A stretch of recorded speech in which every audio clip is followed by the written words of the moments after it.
And so, after 1,000 years, I awake from my slumber.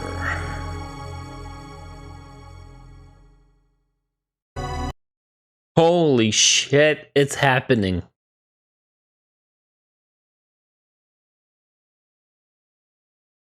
In transition.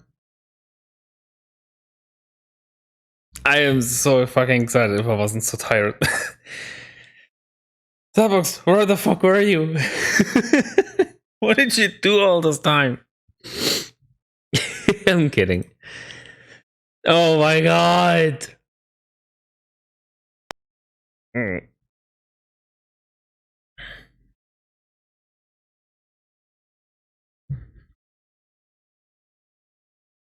Dude, it's happening. I can't believe it.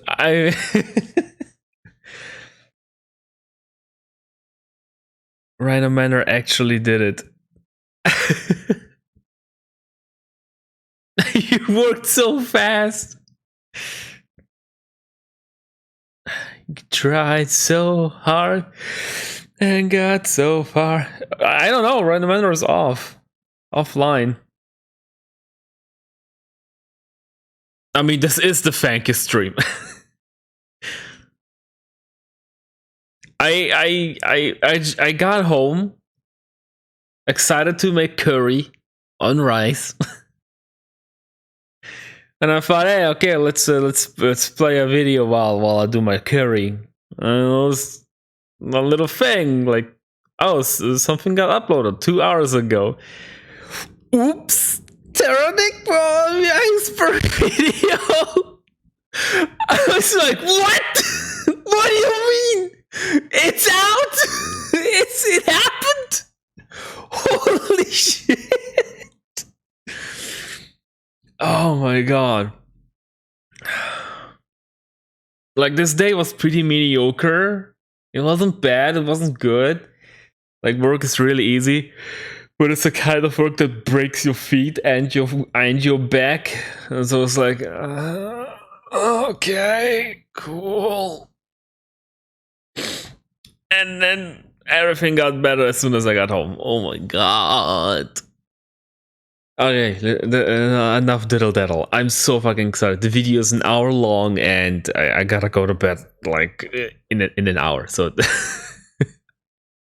this is pretty perfect.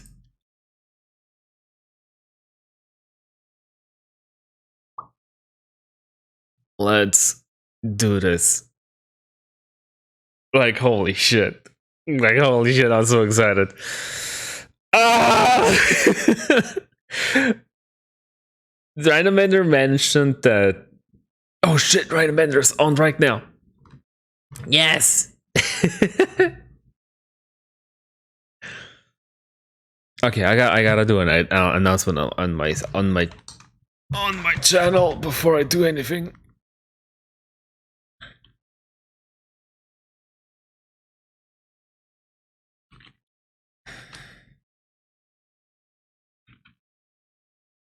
Today we got something I don't even know what to write. Special.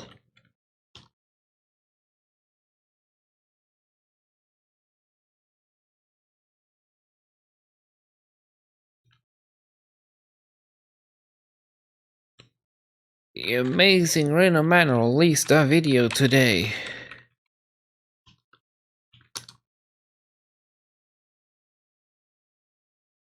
The Terranigma Iceberg explained.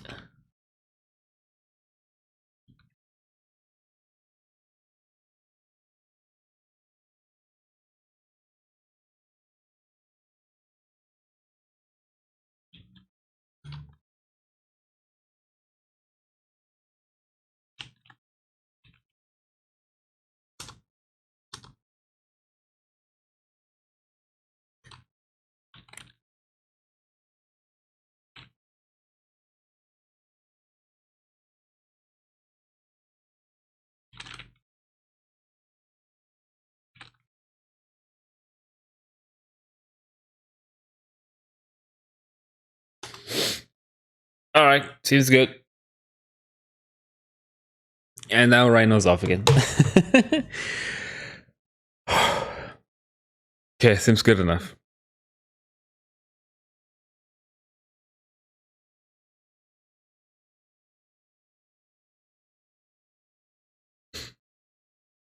Seems good. Let's do this. Let's do this. Where's my counter? Where's my countdown? No, I'm kidding.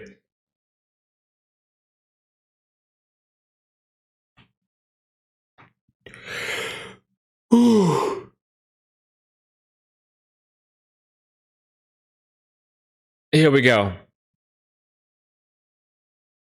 Terranigma Iceberg by Rinomander. Here we go.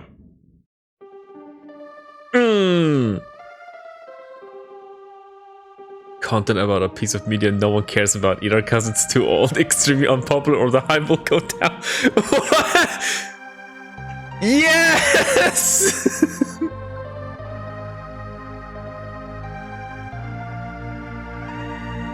Yes! Oh my god, it's Blue Hair Arc!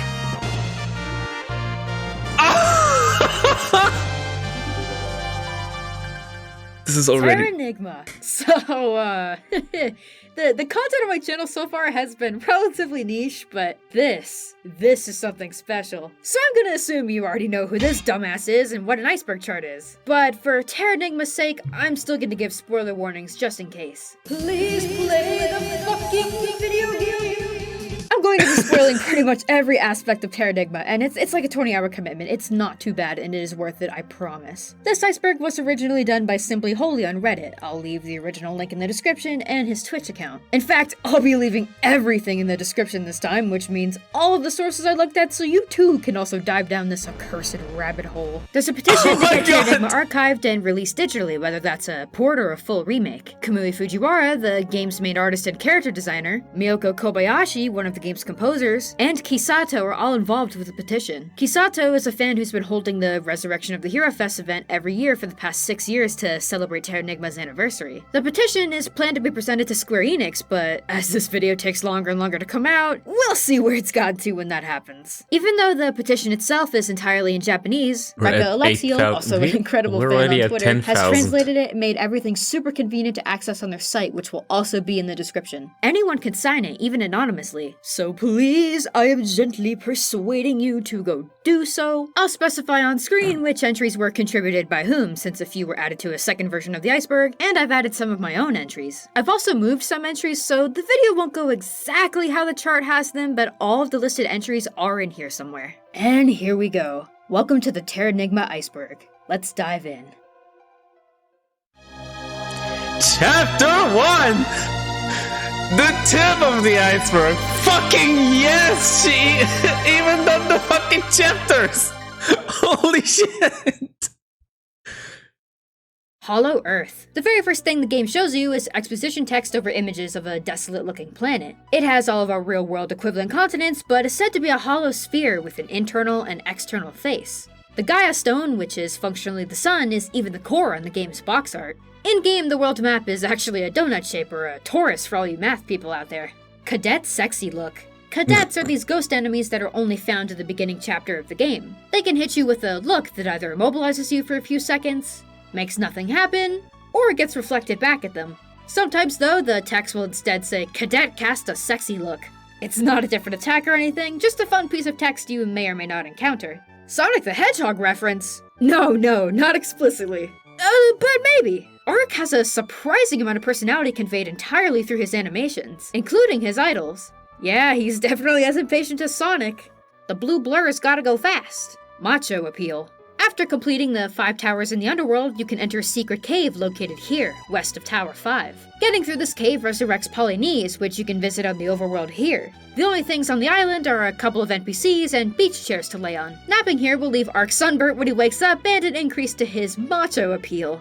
Macho appeal doesn't actually do anything, it's just another little fun piece of Easter egg text. And no, the girls in freedom don't do anything for you either. Resurrecting Moo. Continuing with secret areas, there's another island you can unlock on the overworld after finding it in the underworld. This secret cave north of Tower 3 holds a control room that resurrects Mu, an area from Terranigma's predecessor, Illusion of Gaia. Reaching Mu on the overworld grants you one of the 4 special weapons, the Enbu Pike. It's a decently powerful endgame spear, though I find it more interesting that it has a similar look to Terranigma's final boss. Not sure if that or the name of the spear means anything, though.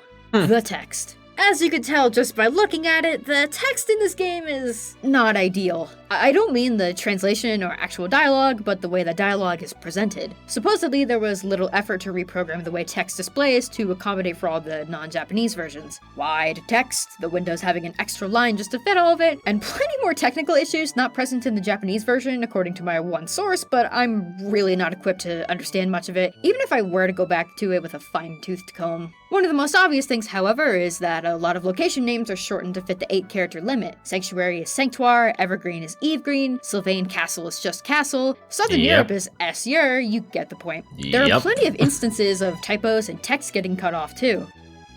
Cape Town.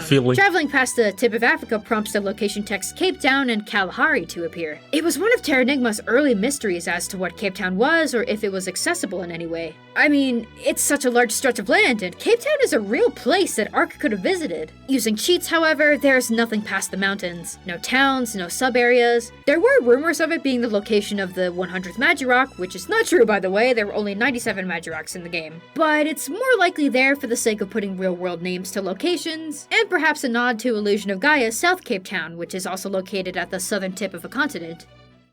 Except if you play the randomizer mod, which actually adds a cave in Cape Town that you can visit.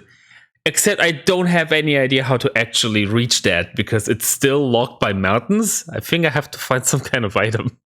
And either way, I gotta do the randomizer. It's actually so fucking cool how much has changed. Talking squirrel. Up to a certain point in Terranigma, you can talk to various plants and animals. Once humans are resurrected, this is no longer possible, but supposedly there is a single squirrel in Loire that you can talk to. Not true, actually. There is a dog in Loire upon arrival, but no, can't talk to him. Nor at any stage of Loire's expansions are there any more animals. After humans are resurrected, though, there are still a few animals that have regular dialogue. A merchant bird in Sanctuar, and on this tile in Europe, south of Leoto, are these 2 kangaroo rats who you can race for Magirok. Right. The bird actually makes sense. He has text for when Ark can still understand animals, and even after Ark can't talk to them. You can't make it a business. We're just gonna disregard the fact that this is one of the most powerful beings in the whole game. You gotta talk to humans if you gotta make business. My guess is that because this area is entirely missable, if you came here for the first time after resurrecting humanity, you wouldn't know what this area is for. But why not place a sign? I was already able to talk to plants and animals, would it be that much weirder if they could read and write? Throwing objects. It's not unknown at all that you can throw pots and crops at people in Krista, and a lot of them even have dialogue for when it happens. Yep.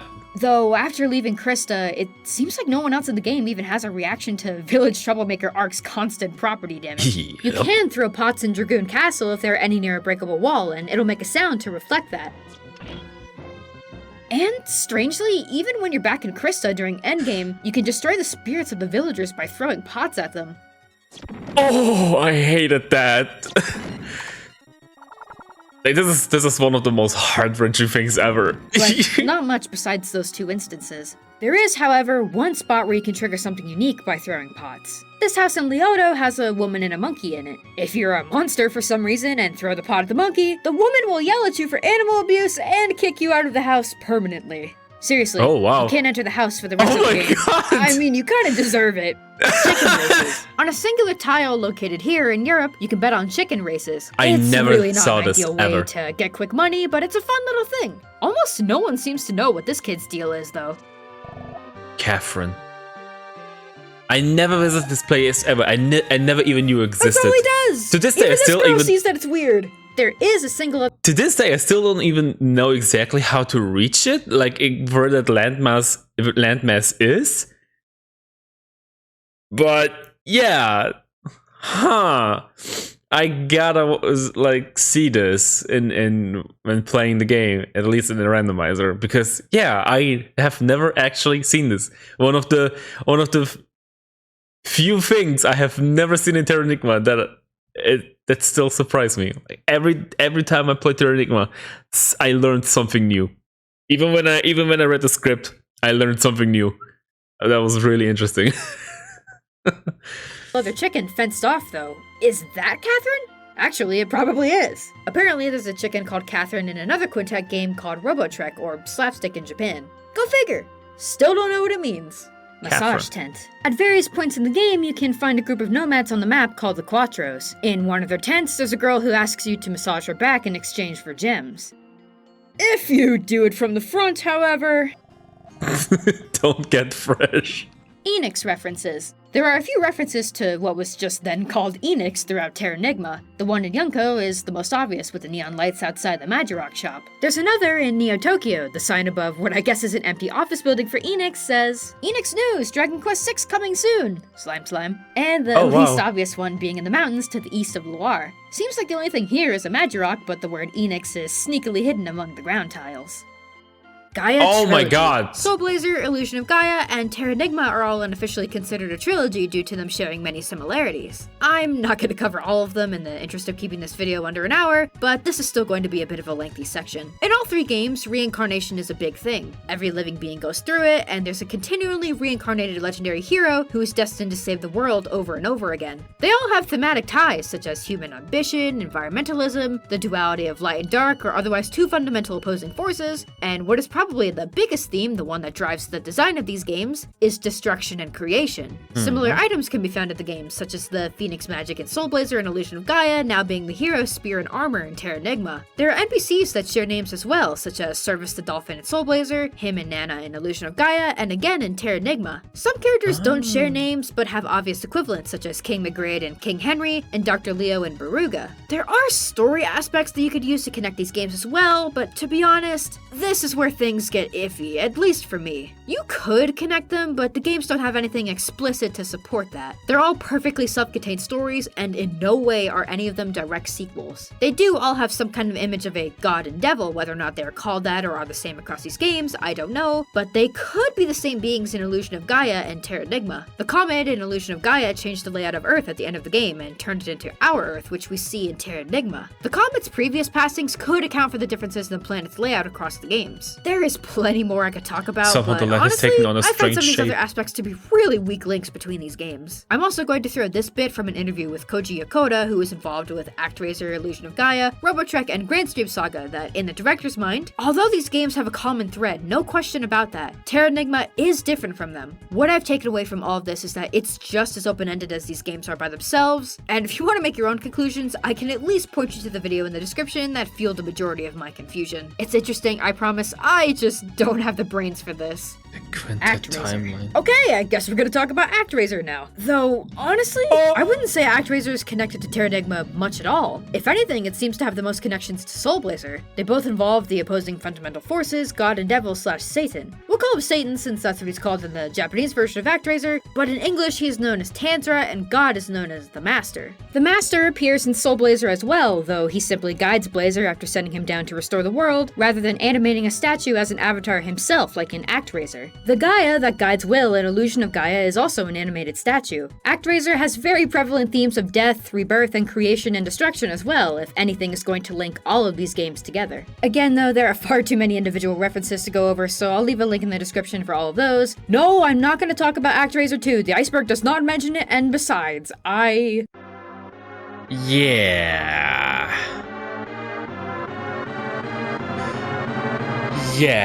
I'm scared to play these.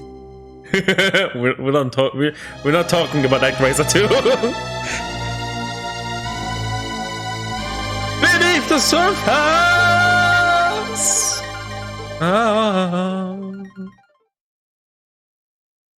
Humans are bad. Yes. I mean, that goes without saying just playing through the game, but look at the differences in the cutscenes when you resurrect animals and plants.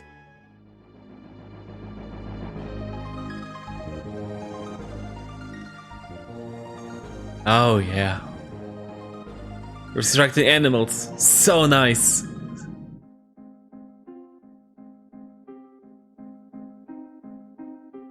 Resurrecting plants. So nice.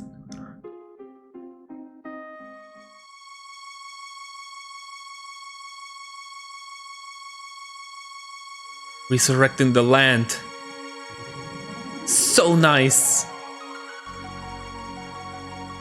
New life dawns, emerging from nothing, restoring the planet to its once lush state. Alright, what happens when humans are brought back? Oops, all humans! Was this a good thing? I always loved that message in Terranigma. Maybe it wasn't such a good idea to bring humans back. I love that message, it's so good. One of the reasons why I love Terranigma, its message is so strong. Well, guess I'll die. Yep, there we go. Well then. And as you So progress through the content. game, you help almost all of the major towns develop, some being small agrarian societies and progressing all the way to computers, telephones, TVs, skyscrapers, airplanes. People find happiness through mass-produced material possessions, and money is now the only thing that can grant you any kind of freedom. Some people don't like how much everything has changed, and they wish they could go back to farming, being among nature rather than a cold, lifeless apartment. Some have lost their creative drive because they are now like machines working against time and money instead of doing what they want to do. You know, like modern day. Might I also remind everyone that Ark was in deep sleep for 3 years after defeating Dark Morph, and that was all the time humanity needed to create economic inequality. There's also the fact that animals are exploited by humans as soon as you bring them back, and it makes it even more impactful when you were the one who saved the animals and formed a bond with them in the first place. You can find King Bird locked in a cage in the black market under Freedom's weapon shop, but if you pay up 5,000 gems, you can get a Magirock from him in Sanctuar. In Safarium, however, I can't say exactly when this happens in the game. I'd guess after Baruga is resurrected. At some point you'll see that all the animals are gone. They've all been taken to a newly built zoo in the Sun Coast. All except Liam, who you of course meet in the Neo-Tokyo sewers, and it is entirely this guy's fault. The fact that he's gone from a child to an adult, how long has it been? Whose bones are down here? Even Ark falls into it eventually. Chapter 2 with the goat scene, Ark can't bring himself to eat the meat even in a life or death situation. Then in chapters beyond, once humans are brought back, Ark helps Mick to invent the hamburger, and there are plenty of all-you-can-eat restaurants like this that Ark has no qualms about. He would eat whole flowers if he could stomach it. It is worth mentioning the plants too. Obviously, the more that the towns develop, the more land is now going to be occupied by buildings. Plenty of things are built out of wood and or plants, and maybe it's for the better that we can't hear what they have to say about that. You fucking asshole! Meeting the developers. This is a well-known Easter egg, but it's still a really fun bit. Go to Neo-Tokyo and check this trash can. There's someone inside, and choosing to help them brings you to this messy room to fight a ghost. Defeating the ghost releases a chicken representing the director and scenario writer Tomoyoshi Miyazaki, who is sleeping in the company crash pad. He says he'll make a game with you as the hero, and boom, Quintet's building opens up. You can talk to a bunch of Terranigma's devs here. Composers, programmers, graphic designers, planners, even the president, and a lot of them have some pretty real commentary about working in game development. The president and Miyazaki both refer to the game they're developing as Illusion of Gaia 2, which, oh god, is like a whole thing, and I'm sure I'll be talking about that in later entries.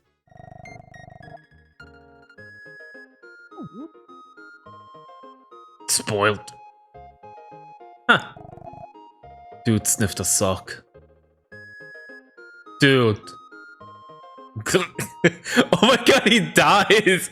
Early Neo-Tokyo. Supposedly, once you resurrect the birds and can fly across the overworld with them, you can get to Neo-Tokyo before you've even resurrected humanity. This one isn't true either. You can fly to 3 places before you resurrect humans: Windvale, Safarium, and Kamio. Kamio's the island where Neo-Tokyo will be located, but nothing is there until, again, humans are resurrected. King Henry's Massacre. Examining the books. Whoa. Yeah, that was interesting. Because I remember that someone like told me, hey, you can visit Neo-Tokyo early. And I didn't fact check it. I just put it in because I thought, why would people lie? So I put it in. And I love the fact that during research, it was thought that the map that you walk on versus the map that you fly over is different, but that's not the case. Neo-Tokyo is not visible here, circling it now. And none of the other flight paths even go near Kamio. I'm guessing this one was just someone misremembering something. Yeah, that's on my case. Because I know some parts that I know that the world. I know that the world is different when you fly over it versus the world being when you walk over it. Because I know that sometimes some cities are have progressed further on when you fly over them, but then when you land, you see, oh no, it's they're like villages again instead of a whole on city. So yeah, this does not apply to Neo Tokyo though. It's not one of those cases. Interesting though. I really like the fact that she added that. It's amazing that she even like added the things that are not true. Rinomanders could have easily just remove the things that were not true, but no, she's gone out of her way to actually add these as well. That's so cool. So cool. Again, humans are resurrected.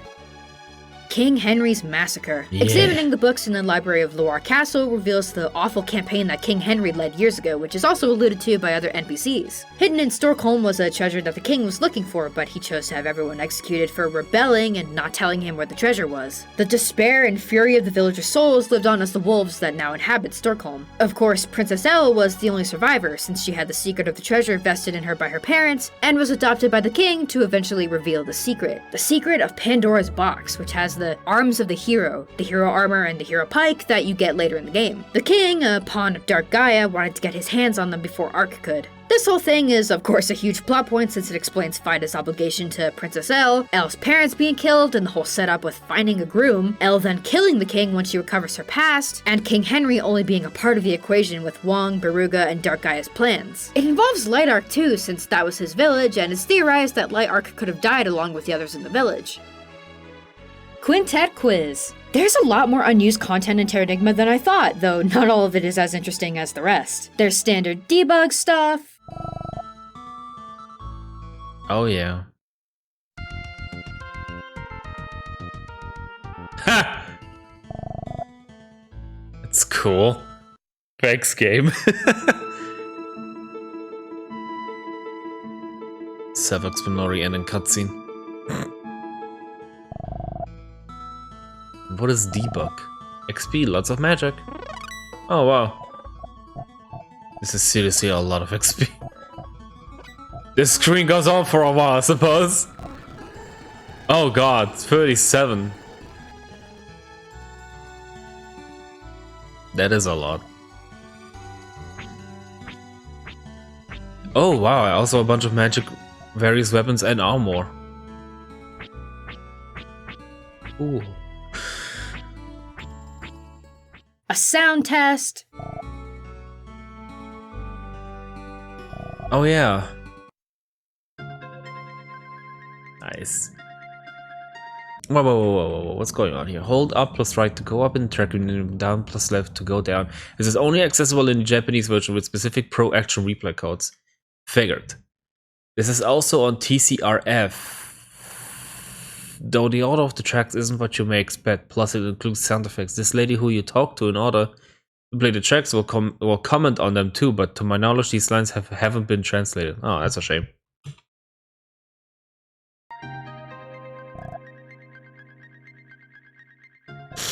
And some unused items. These include aloe leaves, a carrot, and heaven statue, neither of which have sprites, a grass whistle, airplane parts, a grenade, a beeper, and an item called powered gear. I would guess that most of these items were made redundant after other things were added instead, like the powered gear's description saying it allows you to lift heavy objects. The most Ark can lift are crops and pots, and there's no need to lift something like a rock or a certain plant since you can destroy it with the rock spear. Boom. Satisfying. The airplane parts were obviously for helping Will, but in the final game, you leave Dragoon Castle with no parts. Will just kinda has them afterwards since taking care of Wong made metal prices go down. Some of these other items could have been for Town Quest 2, but that's besides the main point for the century. The Quintet Quiz! In the Quintet building in Neo Tokyo, there was a true or false question quiz you could take to earn a Magirock. This quiz Wait. Behold, the one image I have of it. It takes some advanced hacking to get it to work, and I have never done ROM hacking. So, and it wasn't playtested anyway, so it will be wonky. Holy shit.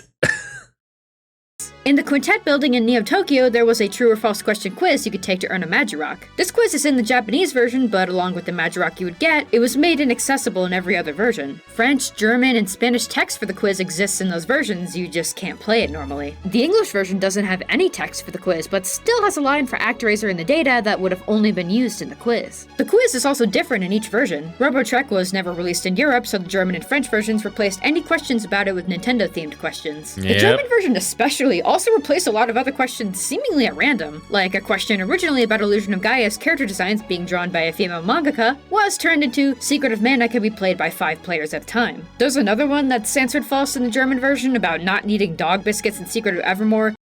So many of the German quizzes have been turned into just general Nintendo questions. What's up with that? Why are so many just about Nintendo? What the fuck? I never understood that. Like every other language has the quiz about Terranigma or like Quintet's games as a whole, but Germany's has Nintendo as a whole. Mario's mount is a green dinosaur with mushroom leather boots. So weird. That one is definitely incorrect because holy fuck, this first fight is unfair. And question. Wait. There's another one that's answered false in the German version about not needing dog biscuits in Secret of Evermore. That one is definitely incorrect because holy fuck, this first fight is unfair. And a question in the French version about Luigi's hairy knees. I mean, it's not considered true. Moving on, don't know how to respond. Once Loire is fully expanded, you can go to the 2nd Avenue to buy a key to your own apartment for 800 gems. You can even buy furniture for 100 gems each next door. A rug, bookshelf, I love this table, so much. Dresser, and a bed. You can rest and save your game here, and it's kind of nice that Ark has somewhere to call home after being away from Krista for so long. I love this so much, the fact that you can do this. It's so unnecessary. Like, why do you need this? You don't. It's a waste of money, but it's just so nice. Finally, Ark has a bed for himself. Real-world locations. Like I mentioned earlier, at least in the way Terranigma's Earth is laid out, it's close enough to real Earth. Almost every By the way, I really love that whenever the title shows up, it actually says whether or not these were like added by herself, added by like someone else in the community, and if it doesn't say a name, it means that it's that I have written on. It's so cool. The fact that when it doesn't have a name, it means that I added it. That's what I added. That's exactly the words I have chosen. I noticed that on Henry King's Massacre. That's so cool. Man, this makes me fucking happy. Like I mentioned earlier, at least in the way Terranigma's Earth is laid out, it's close enough to real Earth. Almost every location also has a real-world counterpart, and a map made by this person on Twitter lists every location in the game. Again, Wow. I can't go through all of them, but here are some that have close matches. Sylvain Castle is the Segovia Fortress. It's been used as a royal palace, a state prison, a royal artillery college, and a military academy. Just like how the game portrays Christopher Columbus and how the castle is filled with the vengeful spirits of Queen Isabella I and her staff. Yeah, totally. Close enough. The portraits are a nod to a real thing, though. There's a painting of the Queen's coronation, and everyone's eyes are missing. Yeah, they're totally black. It's because the coronation happened on St. Lucy's Day. St. Lucy is a patron saint of the blind because some versions of her story involve her eyes being removed. Yeah, I wasn't expecting such a history lesson either. Lhasa is literally Lhasa. It's the capital of Tibet, one of the highest cities in the world, and home to multiple significant Buddhist sites. Real Lhasa has a semi-arid climate, so it doesn't get a whole lot of precipitation, but it's not impossible for it to look the way that it does in-game. The whole town in-game is built of stone, and I guess from what I looked at, it's a really stripped-down representation, but it's fine enough. And our last one, the portal, which is said to match up with Lake Guadavita. Visually, maybe, if the lake's surroundings were a barren wasteland. But hey, it pretty much is a huge pit surrounded by mountains and with the nearby Tomine Reservoir. It looks enough like Kamui Fujiwara's art of Ark's first view outside the portal. Now, I don't know where this description on the site comes from, because as far as I can tell, this lake is super famous for being the basis of the El Dorado legend, but that's cool too. Maylin, Mayho, and Perel's disappearances. Yes! At the end of Veruga's lab tower, Ark has to... Holy shit, I cannot stress enough how important this one is. Oh my god. Yes, talk about it. Talk about it, please. Maylin, Mayho, and Perel's disappearances. At the end of Veruga's lab tower, Ark has to catch Veruga before he takes off in his airship, and is helped by side characters Maylin, Mayho, and Perel. Ultimately, they're all separated, and they aren't mentioned past that point, so it's not known what happened to them. Hidden sewer door in Dragoon Castle. Wait, what was that little frame? I noticed that. Yeah, after you cleared the final dungeon, your friends are just gone. They're nowhere to be seen. That's kind of important, right?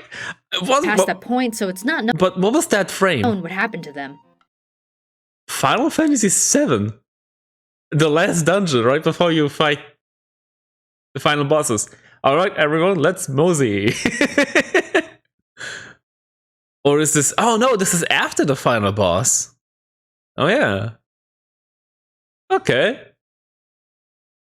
Hidden sewer door in Dragoon Castle. This one I'm honestly not sure what it's referring to, but there are two possibilities. One is while you're escaping Dragoon Castle, Ark is stopped by Maylin in the sewer even though it looks like the path goes further. Dragoon Castle is also not accessible past this point, so there's no way to go back and see if anything's there. Looking at the whole map for this area, there is a path on the right side, but it leads to nothing. And I know this entry refers to a sewer door, but there isn't a door here. There is a hidden door somewhere else though. At least, the possibility of a door. It's actually right before this area while you still have Elle with you and Maylin is leading the way out. This path here leads to this room and it looks like one of those walls you can run into with the speed shoes. It doesn't break open, but attempting to do so does prompt a reaction from Maylin as if it were any other door.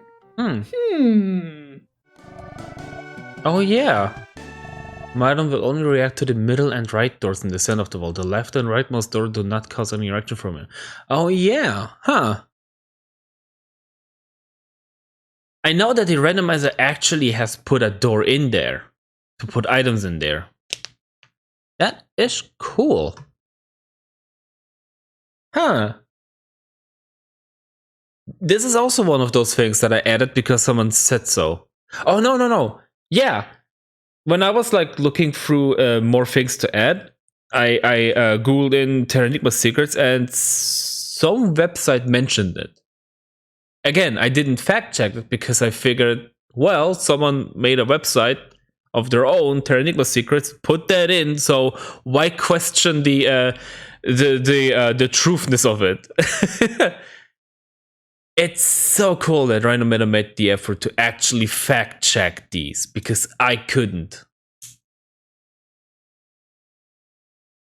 Damn. Nice.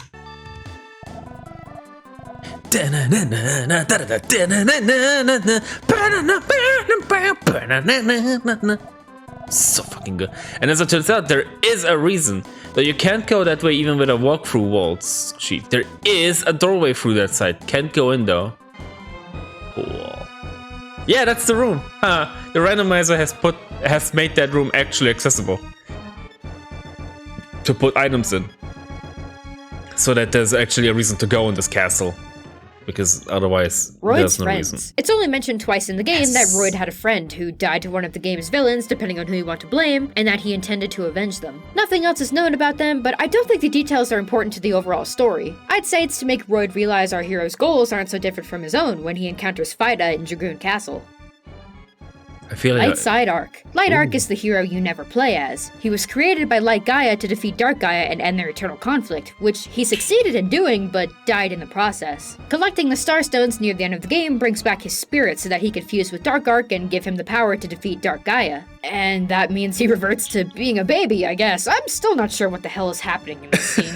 There are lines from various characters that talk about the light and dark sides of Ark as well, from these monks in Lhasa to Light and Dark Gaia themselves. He's even alluded to once in a book in Sylvain Castle, far before you get any real mention of him or meet him.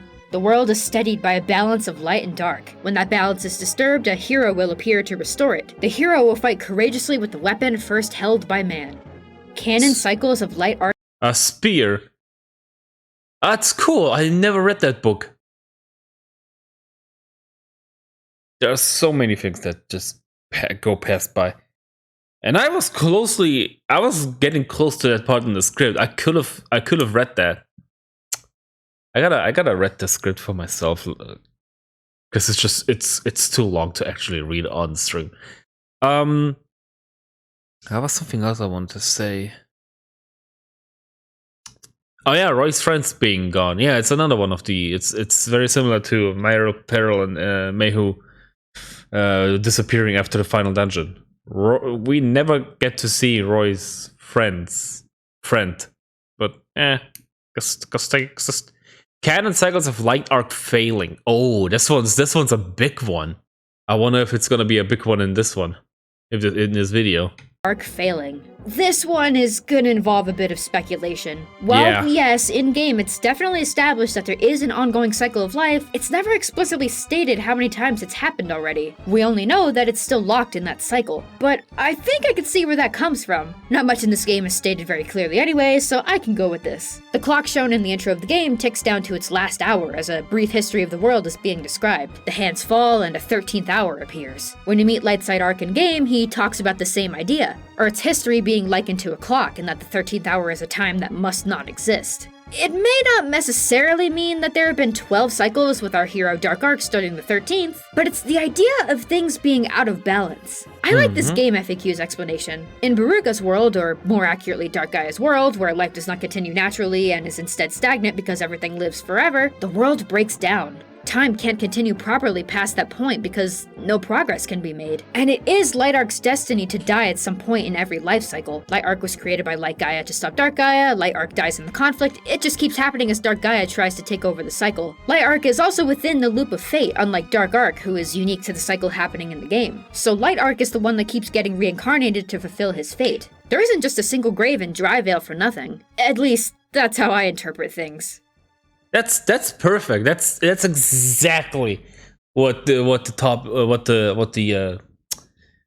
topic in the Iceberg was about. Yeah, there's a cycle, there's a loop, there's a time loop going on, and the original hero dies every time at the end of it, but then something happens and the one you play makes it. He finds the Starstones and manages to fuse with his light side self. I don't remember exactly as to why the timeline we play in becomes different. All I know is Ark dies and for some reason calls out to him. I forgot his name. Kumari calls out to him. He's like, "Yay, you can't die here." And then we wake up. Okay, let's break the cycle. Like, why now? Why didn't this happen earlier? Anyway, cool shit. Chapter 3. Dude. The sea. I loved Ark being called dude is the best thing ever. Hidden Loran scene. Near the end of the trip to Loran, when you're on the side of town where Turbo is, there's a house that seems like all it has is a chest. If you crawl under the table, Yomi will yell out that some zombies are coming and to find a place to hide. If you stay under the table, though, this happens. I love this scene.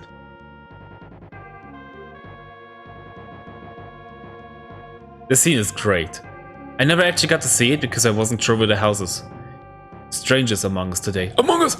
I hear he beats us up the instant he sees us. Well, we shouldn't just take it. We better find and catch this person soon. What was that? There's a commotion outside. What do you know? So much for my break. They're fucking zombies and they don't even know the zombies.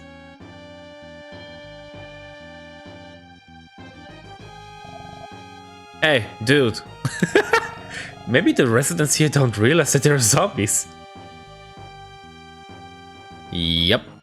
Makes killing them Cut off areas of creepy. Polynese and Sahara. Polynese and Sahara have one other thing hiding in them. I don't know much about the technical, developmental side of this game, but I would guess it's something to do with that. Most towns or sub-areas will let you walk back onto the overworld map if you just go off the screen in any direction. But Polynese and Sahara have a couple of tiles in the top left corner that let you go off screen at a certain distance. The camera will still follow you going left to right, and there are even a couple of objects you can bump into. Huh. Wait, the Sahara Desert. Oh, this one with the skeleton in it. I cannot for the life think of what there could be. I have no idea if there are any other areas in the game that are like this, or if there is more planned for these two areas. But I will say, I only came across this info on one site, so holy shit, props to Gurk and Damson here for finding this. Dark Gaia cut stage extension. This refers to some unused graphics for the final boss's stage. There's a lot more to the background than the game allows you to see, which is anything above this point. There's It's not my version, but hey, it's the one shown on the Wikipedia. the detailed middle cone surrounded by stars, and a repeated top cone, though half of it is missing and these hanging bits aren't used anywhere else in the game. Along with that, Fujiwara dropped a link on Twitter to a bunch of concept art, and yeah, Dark Gaia indeed had more attacks that weren't in the final game. So who knows how much more elaborate it was supposed to be. For reference, here's the final phase of the fight as well. Engine, bird, or arc. The final cutscene shows Lightside L being awoken by a knock at her door in the middle of the night. We don't get to see who was at the door, but it's speculated to be a variety of things. Arc reincarnated as a bird as a gift from Light Gaia, making his dying dream during the credits real. Or it could be Arc himself. After defeating Dark Gaia, Light Arc tells Dark Arc that they must return to their respective worlds. So perhaps Light Arc returns to L. Maybe that scene with L is just a part of Arc's bird dream. Bird Arc lands in a forest, and you can hear bird calls as L answers the door. The Krista theme plays once L answers the door, and there's even outside media with its own suggestions. The Tenshi Sozo gamebook illustrated by Kamui Fujiwara himself has this as the end page. Now, this could be part of the dream, or maybe that really is Arc. The book is entirely in Japanese with no translation I could find, so no hints there. I'd like to think that this still says things are open to interpretation though, because first of all, this story has been really confusing for me to piece together, and of course, it's entirely intentional that the ending is open to interpretation. That's part of what makes it so impactful after all. We'll get to that gamebook too, but it doesn't have anything more to do with how the ending goes down, as far as I know. Manga. You showed the picture in the background, but you didn't talk about it. Literally drawn by the character creator, character artist of Terranigma, has shown what the ending could have been, or what the ending is. We don't fucking know. It shows the bird and literally Mylin like looking out, looking out the door. Could have talked about that, but all right. Yeah, so many people like say either it's Lightside Ark or it's the bird. I mean, most pictures show the bird. Yeah. Anyway, this is First of all, cool this story is open to it. It doesn't illustrated by Mamiko Yama to do with how the ending goes down. Manga adaptation. Manga adaptation. Illustrated by Mamiko Yasuka, there's a manga adaptation that covers Terranigma in 2 volumes. And holy shit, it's actually really good! So, okay, it hasn't been translated. I love mentioning this one page already, where it shows that Ark has tried to escape the village at the start of the game multiple times even. Like, he tries to go out, but fucking mushrooms, poisonous mushrooms make him fall asleep and then wake up in his room again. God damn it, that's so cool, and it fits the character so much. He hates being in the village like all the time. He wants to do something, but every time he tries to go out, poisonous mushrooms. To English officially, but there is a fan translation done by a team called Glacial Rebellion of the first volume. The second volume is definitely out there. I did find all of its pages, and it's very cool that this even exists. The second volume doesn't cover the entire rest of the game. It appears to stop after Ark defeats Baruga himself and everyone is back in Krista safe and sound, which is definitely not how things went in the original game. Defeats Baruga himself. He actually fucking stabs him. That's so cool. I wish I could have done that in the game. Holy Christ, I never read the second chapter. Damn, cool shit. I gotta do that.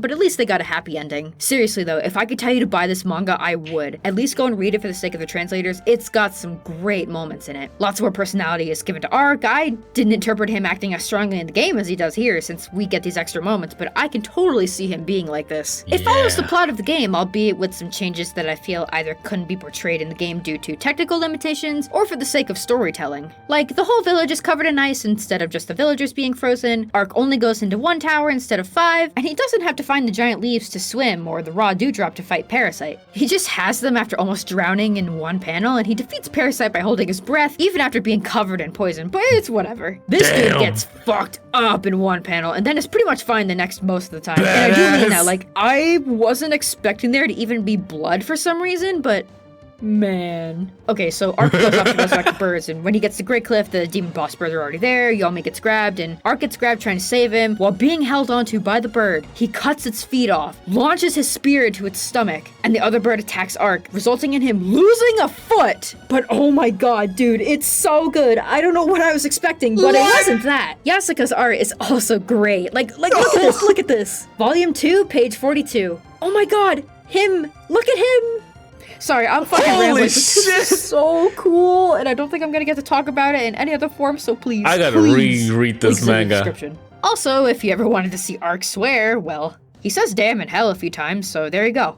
But come on, let him say fuck! German comic. This one was actually a bit of a journey to try and find. Club Nintendo. It was a bi-monthly magazine in Germany that published from 1989 to 2002. It is different from the discontinued Club Nintendo loyalty service that we had, and really it's a German version of Nintendo Power. These magazines had exclusive comics in them that were drawn by Japanese manga artists, and the stories were thought up by the magazine editors. Somehow, among comics with all the big Nintendo boys like Mario, Link, Kirby, and some otherwise huge characters like Banjo and Kazooie, Terranigma got one that attempted to cover a lot of the main story events. These comics were never released in any other form, so of course if you want to read them, you've got to— Look at the art!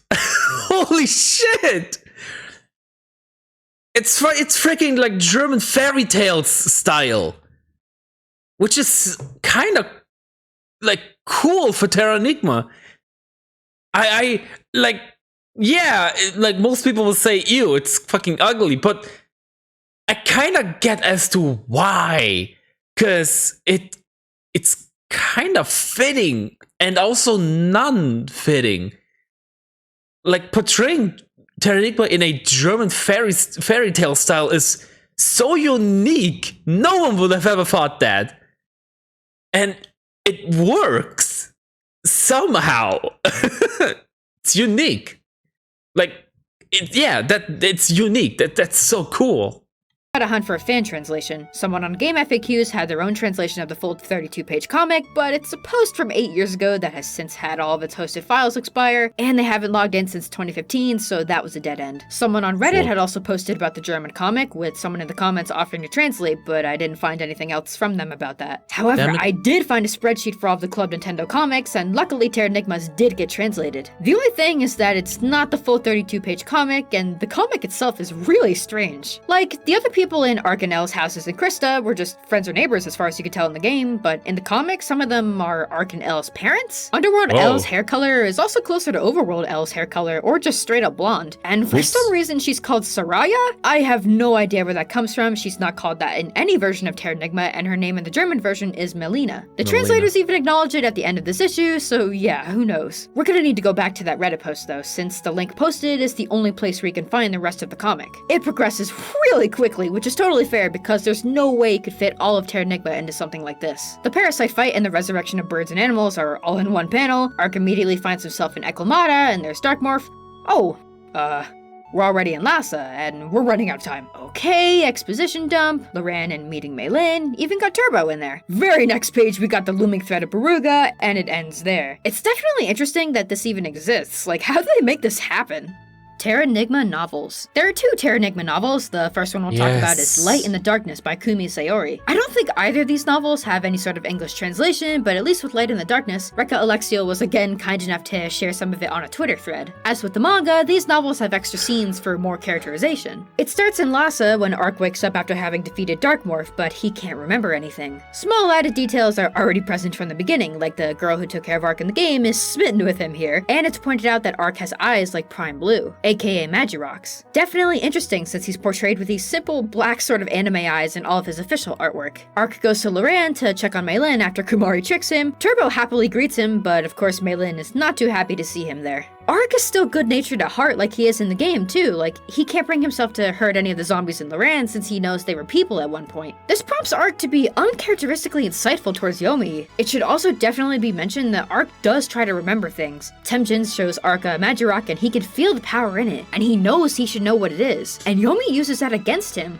Loara Castle seemingly pops up out of nowhere, and when Ark asks Yomi what he means when he mentions it, Yomi just says, "You don't need to know." It's a pretty long novel, too. Really, the only thing I can find of it are eBay listings, but it says it's over 300 pages. Would love to see where this amnesia plot goes with Ark. The other novel, I'm afraid I don't have as much info on. This one also pretty much only exists as an eBay listing. There are pictures of the cover, even some illustrations like Ark fighting the Shadowkeeper, and Perel with Phaida in what I would guess to be Dragoon Castle. There's not much else I can find on this particular novel, though. I don't know how long it is, or even what it's about beyond a near 10-year-old forum post. It surely has more background info on certain things, just because it is a novel, like the post mentions these guys from Sylvain Castle haunting some local village. If it was Litz or Loire, I'm sure it would have been named. But yeah, as much as I would love to find out, I can't read these books, and even if I could, I don't know if I'm curious enough to drop $100 on one.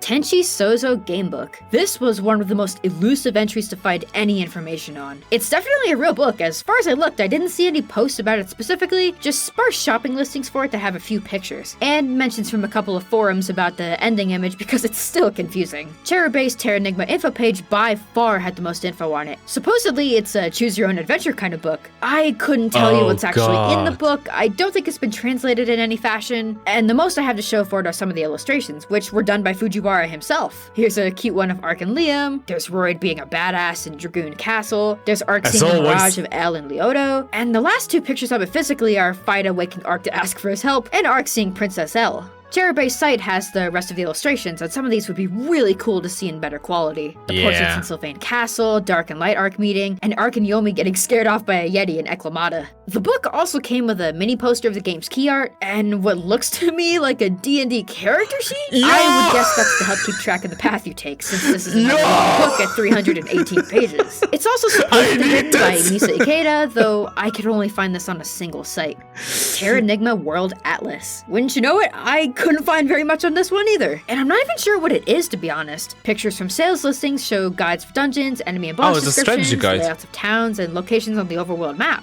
So, like a guide or a strategy book, right? Yeah. Well, Terranigma had that already. Actually, I shouldn't say already. It seems like the Atlas came out before the official guidebook. I'm not sure what or who Aspect is, or if it's a part of the inevitably wonky Google Translate of this archived page, but I'm just going to guess that the Atlas is a third-party guidebook. And again, taking the translated text with a grain of salt, their contents seem very similar, not to mention the fact that they came out so close to each other and are similar in length. At the very least, though, the Atlas should have illustrations that can't be seen anywhere else. The strategy guide has plenty of full illustrations in it, which have been circulating the internet for a while, and have since even been posted by Kamui Fujiwara on his Twitter. I couldn't find the Atlas in full, but there are some unique drawings in it. Here's a picture of what the Earth in Terranigma is supposed to look like. This one is not the same, but similar to part of the bird resurrection sequence. The clash of prehistoric and, I want to say modern, maybe medieval would be better here. The epilogue page, which makes me wonder if they're alluding to the entire Quintet universe. And finally, what I think is the most interesting find. Something about this is so cool to me. It might be because this is the first time I'm seeing this. It's only in this book as far as I know. Like, I would kill to see this uploaded in high res. And the fact that it shows light and dark arc together like that, I don't know. I guess I'm just a sucker for those art tropes since I've seen it a lot elsewhere. Ark's original design. Ark had quite a few design iterations, as we can see in the concept art link that I mentioned earlier. They're neat, like a couple of these give me Dragon Quest vibes, which is funny since Fujiwara has worked on Dragon Quest manga before. The small details on this make me think of Wander from Shadow of the Colossus. We've even got a younger Ark, in what I would guess is a modern version of him. But there's another version of him I want to talk about. Yep, that's literally it. Ark was originally intended to have blue hair. Take this with a grain of salt because Google Translate, but the color of his hair and clothes were meant to represent the planet, the blue being the sky or the earth itself, and his clothes being the dirt and magma. I don't know if all the other little details on his clothes are meant to be anything, but it's just cool. He has more intent put into him than I initially thought. His hair was changed to blonde in the final game since it helped him to better stand out against the game's backgrounds. beta version. Brute Press, a Japanese video magazine centered around video games, showed off a beta version of Terranigma in a July 1995 volume. Plenty of stuff is different, plenty of stuff is there as a placeholder. There are green elements around the HUD that aren't in the final game. This menu is definitely a placeholder. The layout of the first tower is different. In the final game, this room is on the 3rd floor, not the 2nd floor. And Ark is seen climbing the first tower without claws or chains. There are a bunch of magazine screenshots as well, with plenty of differences. The room you enter to resurrect the contents is different in color and has only 3 doors instead of 5. Ark has a green spear against Parasite, even though the only 2 green spears in the game can't be obtained at this point. This time, he has the claws as he climbs up a tower, and graphical differences on said tower and Parasite. Some areas also look different, like the corner of Krista with the shops had more going on in beta screenshots. This town seems to have gone completely unused, and this crazy looking overworld town. The beta has yet to be found, but it could be out there somewhere. Satellaview demo. October of last year, Chronomoogle on Twitter found and got a ROM dump of a Satellaview demo for Terranigma. In case you don't know, the Satellaview was basically a subscription-based satellite broadcast service for the Super Famicom that allowed for downloads of games, magazines, and extra data for certain games for a limited time. The Terranigma demo is perhaps a little disappointing in that it's nothing playable, it simply plays all of the resurrection cutscenes in the game, I guess to show off the technical marvels that they are. That's probably about all you could put on there too, since Terranigma is a larger SNES cart, but yeah, what a shame. A thing that exists. What a shame. Still cool.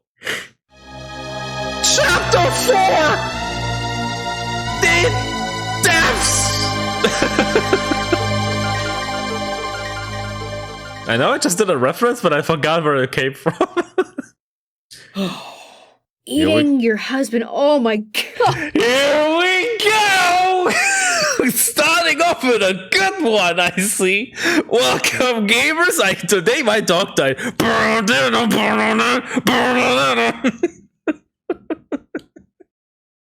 Eating your husband. Oh yeah. God damn it. Yep, here we go. That's awful. I can't just say that shit. Okay, so Eklamata is a snowy mountain Ark has to climb to resurrect humanity. Near the end of this area, you're sent tumbling through a cave and out into the mountainside. This triggers an avalanche, leaving you and 2 goats stuck in an icy cave. 1 goat is already dead, and the remaining goat tells you that was her husband. Darkness falls on the cave, so Ark and the goat huddle for warmth. Once light returns, the goat asks Ark if he's hungry, and it's fine. Yeah, she offers up her husband to Ark's dismay. He refuses, and the goat is oddly calm about all of this, saying that she has no problem doing it because it's her husband and the world would be less another goat if she didn't. She's a little disappointed Ark doesn't want it, and tells him he'll have to grow stronger to continue traveling his journey alone. After this, she says she's discovered a spot in the wall where it's thin. She rams it, and through the hole, yep. Ice wall.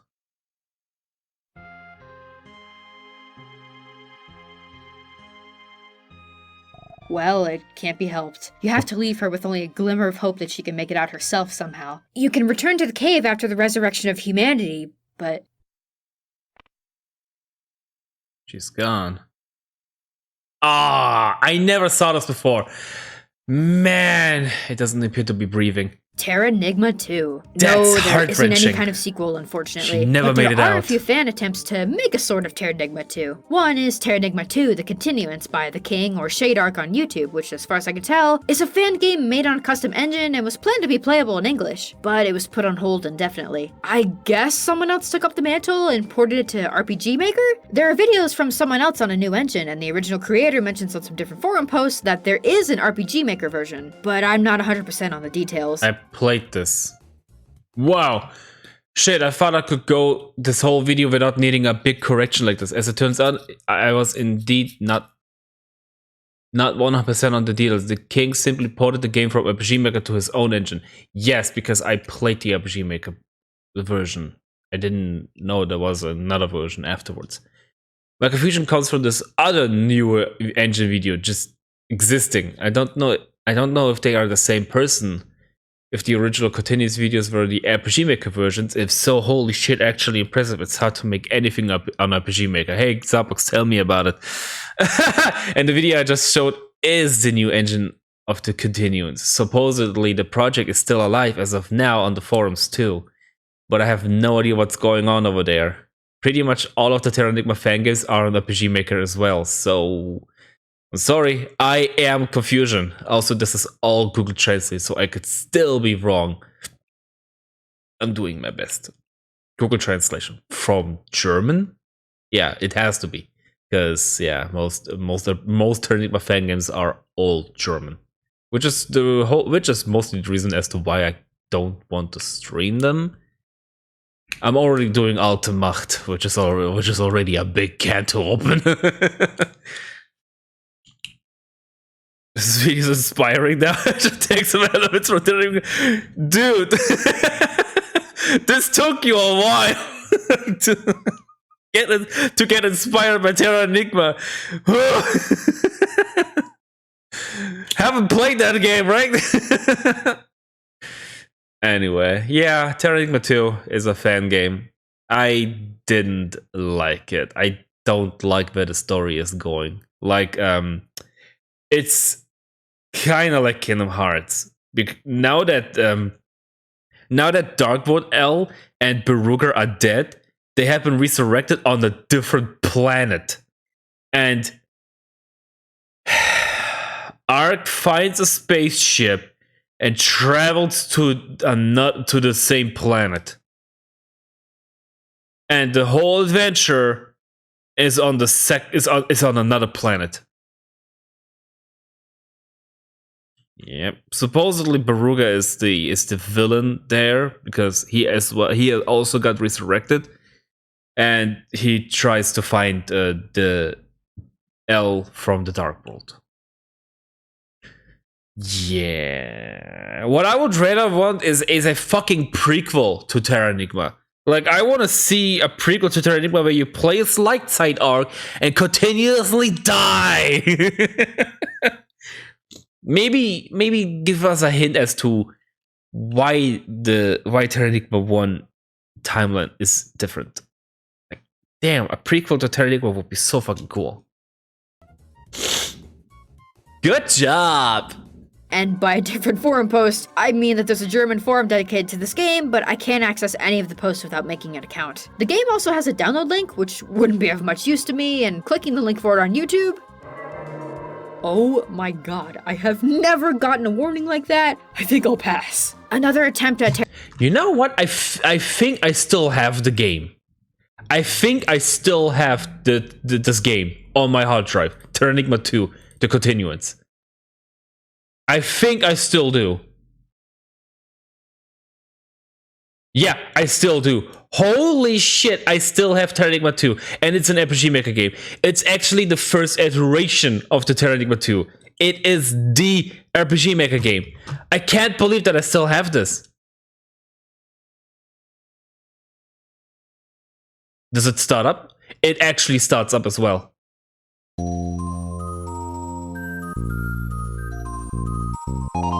The text is broken, but it works.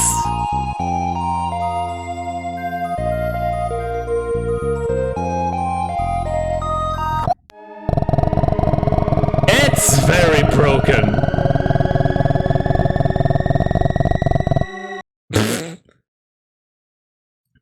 I think I can access the... Yeah. I think I can access the project file. Let me see. No. Never mind.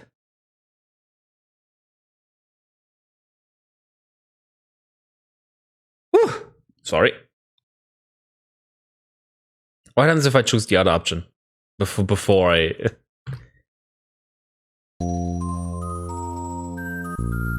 This is RPG Maker XP? Really? This feels like RPG... Like, I don't know. Yeah, no, this is not working. Yeah, interesting. I kind of forgot that I had this, but I have this. It's version 0.8.1. Yeah, it's not even, like, finished. Anyway. Terranigma 2 is This? I think this might be the RPG Maker version. The title screen definitely looks like it. Don't think this is an actual game, they're more like mock-up screenshots? But there's also another RPG Maker fan game called Terranigma Origins, which is supposed to be a prequel about Light Ark, and it's definitely an RPG Maker game. I'm not sure how much deeper I want to go down this 2010s rabbit hole. Virus Asmodeus kills developers. Oh, this one. I love this one. Here we fucking go. I gotta talk to Rinomanders about this. We were just talking about this. Wait, I gotta talk to Rinomanders about this because I didn't forget that I had this. I mentioned it on the Iceberg, like, hey, Terranigma 2, like, there's so many different fan games. So why bother like specifically talking about this one? But I guess, yeah, Terranigma 2, the continuance is, I guess, is a bigger deal than I thought.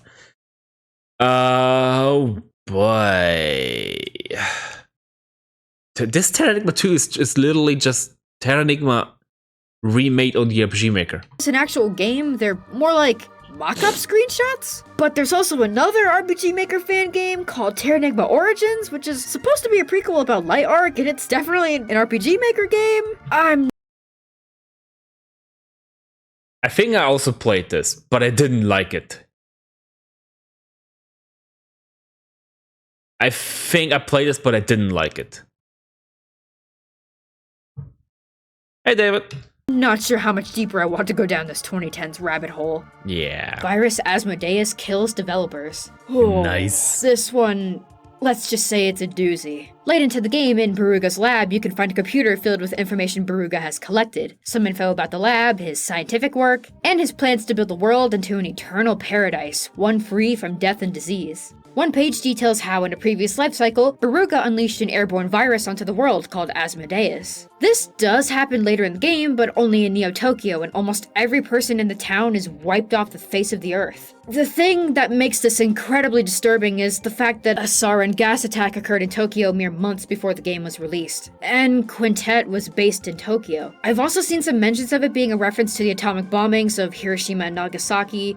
Very, very disturbing allusions. Astarica. To this day, this scene's significant. Oh, here we go! She could have mentioned that this becomes like even more creepy when you realize that the developers only die in Terranigma if you like help create the fucking developer building in Tokyo first. Like, if you don't help the chick in the building, the Quintet building never shows up. And so by helping the chicken create the Quintet building, you also kill them because the virus happens in Tokyo. The Iceberg. Disturbing illusions. Astarica. To this day, this scene's to this day, holy shit! This is a long one apparently.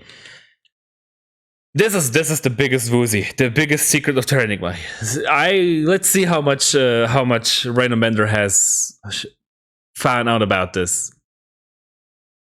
I didn't ask the video's title. Who asked you?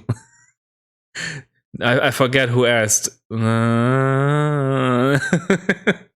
Significance is hard to determine. In the last stretch of the game, to collect the Starstones, one of them is located here, this isolated temple in South America. Ark walks up to a pedestal with a bunch of goblets, and, as if in a trance, drinks from one of them. He blacks out and is taken into a vision with all the side characters present. Except that it isn't exactly them, they're all renamed and acting very odd, very out of character. Meho, or Mela, tells you that there's a yearly ceremony held here. There are 6 goblets, one of them is said to bring the drinker closer to the gods, any of the others means death. The chosen one to drink from the goblets has to spend a year prior without food or drink, I guess as a way to ascend into godhood. You're a skilled warrior, go check on it for me! You find what looks like El, Royd, and Fida with the goblets, and after El comments on on the selfish nature of humanity, she kills Royd and Fida. Ark walks in after watching all that happen, and Elle suggests that he drink a goblet to endure the same suffering she did for a year. He drinks one of the goblets, and the vision ends. The general consensus seems to be that this was a vision of one of Light Ark's past lives, and the characters that we know are stand-ins for who they used to be. That is, if the scene really means anything. It's just so bizarre and trippy that even though what Elle says seems like it could be a message about humans' abuse of power, and Royd and Fida with how love prevails in the end, it could just be something to entirely throw the player off guard. Not all the Starstone quests have some deeper meaning after all, like... Dude lost pretty flower. In return, obtains Starstone. Facts, Penguin. I never thought I'd be okay with being robbed. Goddess Elle, though, that might be an even bigger mystery. What kind of god is she? Is she being influenced by Dark Gaia? Did Dark Elle inherit her powers from Astarica Elle? What happened to her after this? Who knows if any of this is important to the overall story. And as a quick side note, it doesn't actually matter which goblet you pick to drink from, all of them lead to the same result. I love this picture of God Yomi Elle. is Luca. During some of the last cutscenes of the game, Yomi has a final conversation with Ark. At one point, Ark asks exactly what Yomi is. Yomi says, "Ark, up to now you've met countless living things, right? Birds, four-legged animals, even mermaids with flipper tails. All living things evolved the way they are now from one creature. Before evolution started, they all looked like me." Yomi is suggesting that he is Luca, or the last universal common ancestor. Luca is thought to be the organism that all current existing life is a descendant of. Not the first life form, not the origin of all life. It's just a population of organisms that is ancestral to all current life on Earth. I don't think this is important to anything, and it doesn't make much sense anyway since Luca is thought to be a single-celled organism, which Yomi definitely is not. And finally, the Demiurge theory. The concept of the Demiurge is a Oh, you're gonna make this the final thing. In my Iceberg, Asterica was like the final thing. It was on the bottom because Asterica is like the biggest secret. She made Asterica pretty high up if now the Demiurge theory is now showing up. And even like Yomi's Luca was below Asterica now. Interesting. Let's see where this is going. Like, what is gonna be the final thing then? What is gonna be the deepest secret of Terranigma then? a very real one. It's a part of Greek philosophy that was adapted by Plato, and if the Wikipedia page is anything to go by, it is a lengthy concept. I'll try my best to explain it in layman's terms and how it relates to Terranigma's story, but I will say now, I am not a philosopher or a scholar, so I could be a little bit off. The Demiurge is a lower god or deity that is responsible for creating and maintaining the physical world, but is not that god. He just arranged pieces that were already there. Good job. The term was later adopted into Gnosticism, and the Demiurge was then viewed as a force of evil since he inadvertently created a material world, while that god was a force of benevolence. The Demiurge believes he's a higher god than he actually is, and thinks he's acting in the best interest of man. He leaves mankind as ignorant as he is, and thinking he's the only god there is. So Jesus comes in to grant knowledge, or gnosis, to mankind to break the illusion that the Demiurge created. He recognizes humans as intelligent beings with lots of potential, which the Demiurge does not have. This seems to reflect the story of Light and Dark Gaia as explained in Terranigma's intro. Two gods that created and now maintain the world, one being responsible for the evils of the world and preventing humanity from progressing, and the other making way for intelligent beings. As far as I understand it, I still would not say that Gnosticism is behind a lot of the themes in Terranigma. It's there, but you could argue that for a lot of JRPGs where you punch a flawed god in the face or your character is considered godlike by the end. But it is something to think about. Nice. Hi everyone. Oh, so, that was the final one. I don't have a script for this. I figured it would be better to record the outro like after I had done a majority of the editing or after I had finished the video. I still have some stuff to finish, but by the time you hear this, the video will obviously already be posted, so it doesn't matter anyway. Yeah, first of all, the audio for this video, except for this outro, does sound considerably better than my other videos, and I'm afraid it's probably not going to sound like that for a while, long while. It's in my pinned comment. I also addressed in my pinned comment some stuff that I didn't address in the video, some little research mistakes that I made. But yeah, my audio recording situation is a little inconsistent, but it's okay. You know, I'm doing my best. This video was so much research. Like, I'm not saying that my other videos, I didn't put a lot of work into them, because I did, but this one in particular, like, I spent a way more sizable chunk doing research than anything compared to my other videos. But it was fun, man. It was great. It's good to research something you're actually passionate about. I scoured forums for hours, like trying to piece together the story, making sure everything I was saying was correct, or at least I'm like presenting all the information that's there, like if something is open to interpretation, or like covering all the bases on a topic, like the sewer door in Dragoon Castle, like the two possibilities of what that could have been, and the hidden room that I also found behind the door, which by the way, that'll be in the description as well, because I actually found that out through a Game FAQs post. I did not find that out myself. So like, holy shit, Game FAQs fucking saved my ass during this video. But yeah, I put a lot of work into this video, and I hope everybody likes it. I hope there's nothing I'm majorly wrong on. And of course, shoutouts to Holy, his Twitch will be in the description, and the Iceberg. Shoutouts to Rekka as well. I'll link her Twitter. Of course, I'm going to be linking the site where it has her translation and all the info about the petition. I'll link her YouTube as well. She does stream. Last time I checked, she was streaming the ActRaiser remake, which is actually super exciting in regards to Quintet games as a whole, having a chance at getting a port or a remake.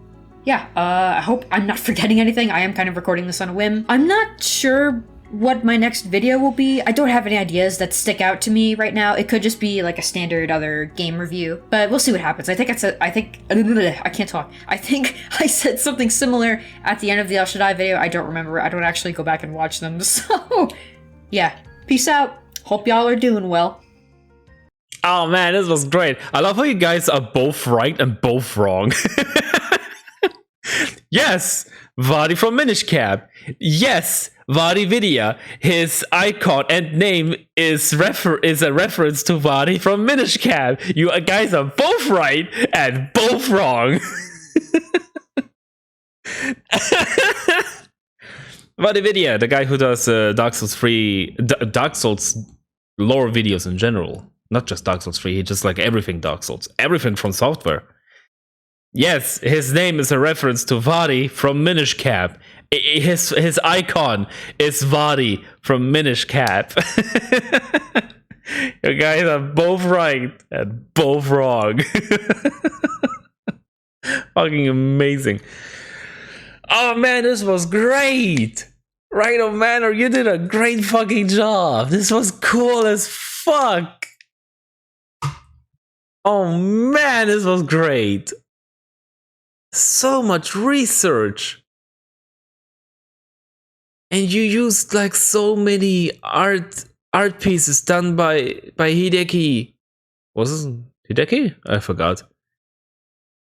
Still, I love God L. It looks so fucking creepy. There is so much research, like stuff even I didn't know. That's so crazy.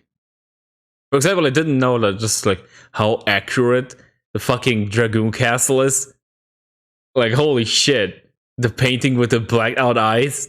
Damn. So that's why the painting has eyes missing in the game. That's so fucked up. This dude. Or is it? Somewhere around there, yeah. Hey, dude. Man, I gotta call him dude next time I play Terranigma.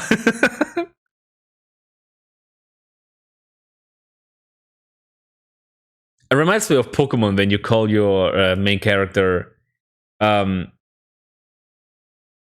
fuck I. Yeah, fuck ... I. When you call your character fuck ... I. So good. Fuck, I fountain potion. Oh, it's fuck. Hey, fuck. Let's battle. Just fuck ... I is so good as a Pokemon name. Fuck, I found a potion. Fuck, I captured a Togepi. And so on and so on. It's so fucking funny. It's one of the best things ever. Hey, fuck, nice to meet you. It's just so fucking funny. Oh man. And now I kind of wish that the fucking game would play Carrying me to the Quintet's demo. It's actually fun. It's actually the demo.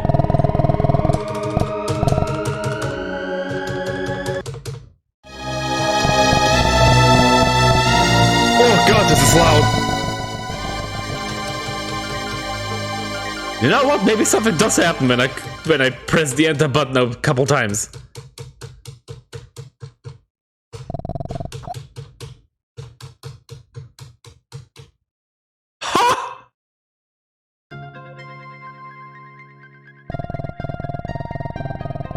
Something did happen.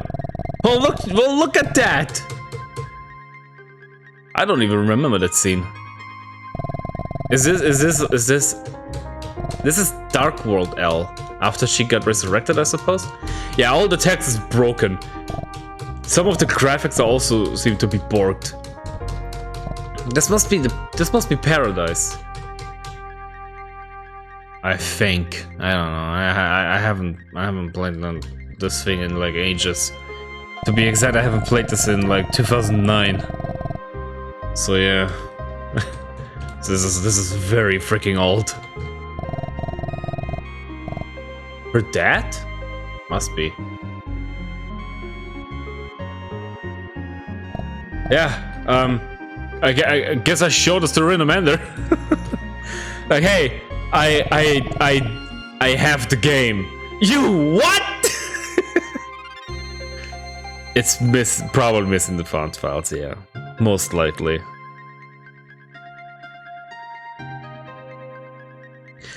It's also like open source. All of the background music, all of the background sounds, menu. Oh boy, those are German names. Sound effects. Gosh, these are a lot. Like everything is in there. This is XP. It is XP, for sure.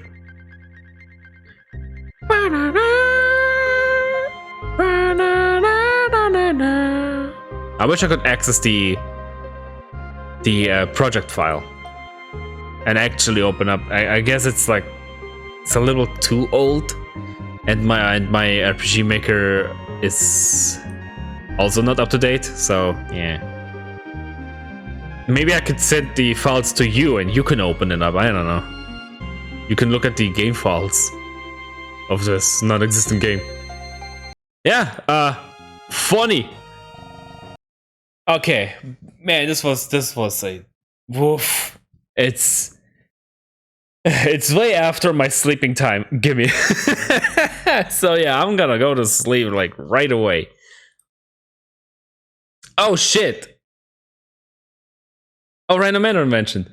I saw your status and I thought, no way he's streaming it. Oh my god, I have to go to a class when I was out. Damn, I would totally have caught the stream. Oh man.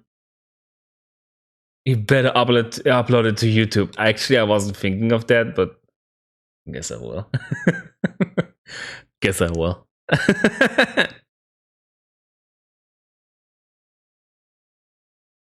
I'm gonna make this, yeah, I'm gonna upload to YouTube. I'm gonna make a thumbnail for it too then.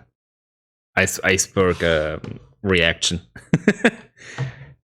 Actually, I did want to post something on YouTube for this. A thank you video. That wasn't part of the actual reaction, but I suppose I'm just gonna upload it fully to YouTube. Thumbnail. It's gonna be simple. It's just gonna be the thumbnail of this video, blurred out, my character on it, reaction. Done.